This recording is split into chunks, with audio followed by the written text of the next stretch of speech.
Hi hello welcome to my YouTube channel. ಇವತ್ತಿನ ನಾನು ಈ ವಿಡಿಯೋದಲ್ಲಿ ಹಳ್ಳಿ ಸ್ಟೈಲಿನಲ್ಲಿ ಕರ್ಮೀನ್ ಹುಳಿ ಸಾರು ಹೇಗೆ ಮಾಡೋದು ಅಂತ ಹೇಳ್ತೀನಿ. ಕರ್ಮೀನ್ ಹುಳಿ ಸಾರಿಗೆ ಬೇಕಾಗಿರುವಂಥ ಇಂಗ್ರೀಡಿಯೆಂಟ್ಸ್ ಏನೇನು ಅಂತ ಅಂದರೆ, ಅವರೆಕಾಳು, ಹಸಿ ಅವರೆಕಾಳು ತೊಗೊಂಡಿದ್ದೀನಿ. ನೀವು ಬೇಕು ಅಂದರೆ ಒಣಗಿರೋ ಅವರೆಕಾಳನ್ನಾದರೂ ಯೂಸ್ ಮಾಡಿಕೊಂಡು ಮಾಡ್ಬೋದು, ಇಲ್ಲಾಂದರೆ ಹಸಿ ತೊಗರಿಕಾಯಿ ಹಾಕ್ಕೊಂಡು ಸಹ ಮಾಡ್ಕೋಬೋದು. 100 ಗ್ರಾಮ್ ಒಣ ಕರ್ಮೀನ್ ತೊಗೊಂಡಿದ್ದೀನಿ. ಒಂದು ಆಲೂಗೆಡ್ಡೆ ಕಟ್ ಮಾಡಿ ಇಟ್ಕೊಂಡಿದ್ದೀನಿ. ಒಂದು ಬದನೆಕಾಯಿನ ಕಟ್ ಮಾಡಿ ನೀರಲ್ಲಿ ಹಾಕ್ಕೊಂಡಿದ್ದೀನಿ. ಅರ್ಧ ಈರುಳ್ಳಿ ತೊಗೊಂಡಿದ್ದೀನಿ. ಮತ್ತು ಒಂದು ಸಣ್ಣ ಬೆಳ್ಳುಳ್ಳಿ ಬಿಡಿಸಿಟ್ಕೊಂಡಿದ್ದೀನಿ. ಒಂದು 3 ಟೊಮೊಟೊನ ಕಟ್ ಮಾಡಿ ಇಟ್ಕೊಂಡಿದ್ದೀನಿ. ಸ್ವಲ್ಪ ಕೊತ್ತಂಬರಿ ಸೊಪ್ಪು, ಸ್ವಲ್ಪ ಹುಣಸೆ ಹಣ್ಣು ಮತ್ತು ಸ್ವಲ್ಪ ತೆಂಗಿನಕಾಯಿ ತುರಿನ ಇಟ್ಕೊಂಡಿದ್ದೀನಿ. ಮತ್ತು ಒಂದು 3 ಸ್ಪೂನ್ ಆಗುವಷ್ಟು ಬೇಳೆ ಸಾಂಬಾರು ಪೌಡ್ರನ್ನ ತೊಗೊಂಡಿದ್ದೀನಿ. ಮತ್ತು ಎಣ್ಣೆ, ಉಪ್ಪು, ಸಾಸಿವೆ, ಕರಿಬೇವು ಮತ್ತು ಈರುಳ್ಳಿ, ಇಷ್ಟು ಕರ್ಮೀನ್ ಹುಳಿ ಸಾಂಬಾರಿಗೆ ಬೇಕಾಗಿರುವಂಥ ಇಂಗ್ರೀಡಿಯೆಂಟ್ಸ್. ಇವಾಗ ನಾವು ಒಂದು ಪಾತ್ರೆಗೆ ಅವರೆಕಾಳು, ನೀರು, ಆಲೂಗೆಡ್ಡೆನ ಹಾಕಿ ಸ್ವಲ್ಪ ಹೊತ್ತು ಬೇಯಿಸ್ಕೊಳ್ಳೋಣ.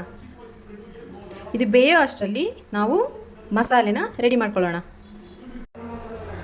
ಇದೆಲ್ಲ ಮಸಾಲೆಗೆ ಬೇಕಾಗಿರುವಂತಹ ಪದಾರ್ಥಗಳು.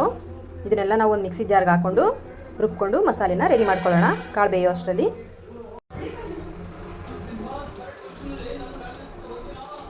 ಇದನ್ನೇನು ಎಣ್ಣೆಯಲ್ಲಿ ಫ್ರೈ ಮಾಡೋ ಅವಶ್ಯಕತೆ ಇಲ್ಲ, ಎಲ್ಲ ಹಸಿದೆ ಹಾಕ್ಕೊಂಡು ನಾವು ರುಬ್ಕೋಬೇಕು.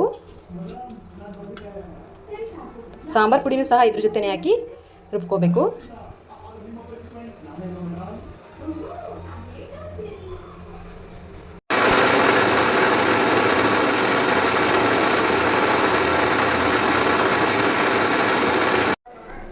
ನೋಡಿ, ಅವರೆಕಾಳು ಮತ್ತು ಆಲೂಗೆಡ್ಡೆ ಬೆಂದಿದೆ. ಒಂದು 15 ಮಿನಿಟ್ಸ್ ಇದನ್ನು ಬೇಯಿಸ್ಕೋಬೇಕು.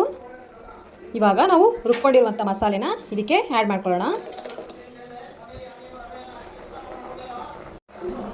ನಿಮಗೆ ಸಾಂಬಾರು ಎಷ್ಟು ಬೇಕು ಅಷ್ಟು ನೀರನ್ನ ಆ್ಯಡ್ ಮಾಡಿಕೊಂಡು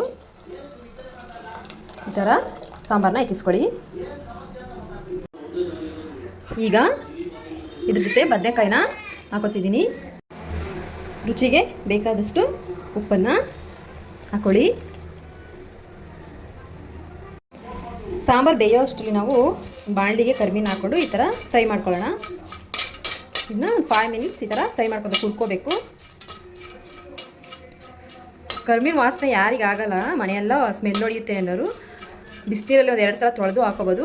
ಆದರೆ ಈ ಥರ ಹುರಿದು ಹಾಕ್ಕೊಂಡು ಮಾಡೋದ್ರಿಂದ ಹಳ್ಳಿ ಸ್ಟೈಲಲ್ಲಿ ಮಾಡೋ ಥರ ಸಾಂಬಾರು ಟೇಸ್ಟಾಗಿರುತ್ತೆ. ಆದರೆ ಹಂಗೆ ಬಿಸಿನೀರಲ್ಲಿ ತೊಳೆದು ಹಾಕೋದ್ರಿಂದ ಆ ಥರ ಟೇಸ್ಟ್ ಬರೋಲ್ಲ, ಚೆನ್ನಾಗಿರಲ್ಲ. ಸೊ ಅದಕ್ಕೆ ನಾವು ಈ ಥರ ಬಾಣಲಿಗೆ ಒಂದು 5 ಮಿನಿಟ್ಸ್ ಈ ಥರ ಫ್ರೈ ಮಾಡಿ ಹುರಿದು ಹಾಕೋದ್ರಿಂದ ಸಾಂಬಾರು ತುಂಬ ಟೇಸ್ಟಾಗಿರುತ್ತೆ. ಕರ್ಮೀನು ಹುರಿದಾದ್ಮೇಲೆ ಕರ್ಮೀನಲ್ಲಿರುವಂಥ ತಲೆ ಭಾಗನ ಮುರಿದು ನಾವು ಕ್ಲೀನ್ ಮಾಡಿ ಇಟ್ಕೋಬೇಕು. ಯಾಕಂದರೆ ತಲೆ ಭಾಗದಲ್ಲಿ ಕಲ್ಲು ಮತ್ತು ಮರಳು ಸೇರ್ಕೊಂಡಿರುತ್ತೆ. ಸೊ ಅದಕ್ಕೆ ಅದನ್ನು ಮುರಿದು ಆಚೆ ಹಾಕಬೇಕು, ಅದನ್ನು ಹಾಕಬಾರ್ದು. ಹುರಿಯೋಕೆ ಮುಂಚೆನಾದ್ರೂ ಅದನ್ನು ಕ್ಲೀನ್ ಮಾಡಿ ಇಟ್ಕೋಬೋದು, ಅಥವಾ ಹುರಿದಾದ್ಮೇಲೂ ಸಹ ಇದನ್ನು ಮುರಿದು ಈ ಥರ ಕ್ಲೀನ್ ಮಾಡಿ ಇಟ್ಕೊಂಡು ಹಾಕೋಬೋದು.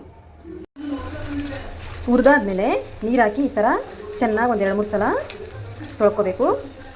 ಅದರಲ್ಲಿರುವಂತಹ ಗಲೀಜು, ಡೆಸ್ಟ್ ಎಲ್ಲ ಇರುತ್ತಲ್ಲ ಅದೆಲ್ಲ ಹೋಗುತ್ತೆ. ಈ ಥರ ಎಲ್ಲ ತೊಳೆದು ಇಟ್ಕೋಬೇಕು. ನೋಡಿ, ಸಾಂಬಾರು ಬೆಂದಿದೆ. ಈಗ ಇದಕ್ಕೆ ಒಗ್ಗರಣೆ ಹಾಕೊಳ್ಳೋಣ. ಒಂದು ಪ್ಯಾನ್ಗೆ ಎಣ್ಣೆ, ಸಾಸಿವೆ, ಈರುಳ್ಳಿ, ಕರಿಬೇವು ಹಾಕಿ ಫ್ರೈ ಮಾಡಿ ಸಾಂಬಾರಿಗೆ ನಾವು ಒಗ್ಗರಣೆ ಹಾಕೋಣ. ನೋಡಿ, ಫ್ರೈ ಆಗಿದೆ. ಇವಾಗ ಇದನ್ನು ಸಾಂಬಾರಿಗೆ ಹಾಕೋಣ.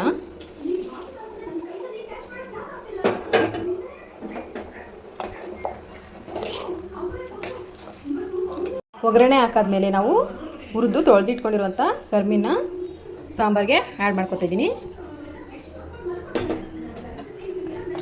ನಿಮ್ಮ ಮನೇಲಿ ಯಾರಿಗಾದರೂ ಕರ್ಮೀನ ಸಾಂಬಾರು ಇಷ್ಟ ಆಗಿಲ್ಲ ಅಂತ ಅಂದರೆ, ನಾವು ಒಗ್ಗರಣೆ ಹಾಕಿದ ತಕ್ಷಣ ಕರ್ಮೀನ ಹಾಕೋಕ್ಕೆ ಮುಂಚೆ ಅದೇ ಅವರೆಕಾಳು ಸಾಂಬಾರನ್ನ ಸಪ್ರೇಟ್ ಸ್ವಲ್ಪ ಎತ್ತಿಟ್ಕೊಂಡು ಆಮೇಲೆ ಬೇಕಾದರೆ ಕರ್ಮೀನ ಹಾಕೋಬೋದು ನೀವು. ಒಂದು 5 ಮಿನಿಟ್ಸ್ ಬೇಯಿಸ್ಕೊಂಡ್ರೆ ಸಾಕು, ಜಾಸ್ತಿ ಬೇಯಿಸಬಾರ್ದು. ಆಲ್ರೆಡಿ ಸಾಂಬಾರು ಬೆಂದಿದೆ. ಕರ್ಮೀನ ಹಾಕಿದ್ಮೇಲೆ ಒಂದು 5 ಮಿನಿಟ್ಸ್ ಬೆಂದರೆ ಸಾಂಬಾರು ರೆಡಿ ಆಗುತ್ತೆ. ಲಾಸ್ಟಲ್ಲಿ ಸ್ವಲ್ಪ ಕೊತ್ತಂಬರಿ ಸೊಪ್ಪನ್ನ ಆ್ಯಡ್ ಮಾಡಿಕೊಂಡ್ರೆ ಫೈನಲ್ ಆಗಿ ಸಾಂಬಾರು ರೆಡಿ ಆಗುತ್ತೆ. ಅವರೆಕಾಳು ಕರ್ಮೀನ್ ಹುಳಿ ಸಾಂಬಾರು ರೆಡಿ ಆಯಿತು. ಇದನ್ನು ಬಿಸಿ ಮುದ್ದೆ ಜೊತೆ ಹಾಕೊಂಡು ತಿಂದರೆ ತುಂಬ ಚೆನ್ನಾಗಿರುತ್ತೆ. ಕೆಮ್ಮು ಮತ್ತು ನೆಗಡಿ ಇರೋರಿಗೆ ಇದು ತುಂಬ ಒಳ್ಳೆಯದು.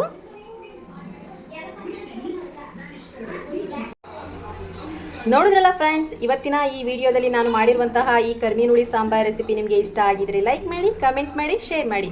ಯಾರೆಲ್ಲ ನನ್ನ ಚಾನಲ್ನ ಇನ್ನೂ ಸಬ್ಸ್ಕ್ರೈಬ್ ಮಾಡಿಲ್ಲ ಈಗಲೇ ಹೋಗಿ ಸಬ್ಸ್ಕ್ರೈಬ್ ಮಾಡಿ ಅಂತ ಹೇಳ್ತಾ ಇಲ್ಲಿಗೆ ನನ್ನ ವಿಡಿಯೋನ ಮುಗಿಸ್ತಾ ಇದ್ದೀನಿ.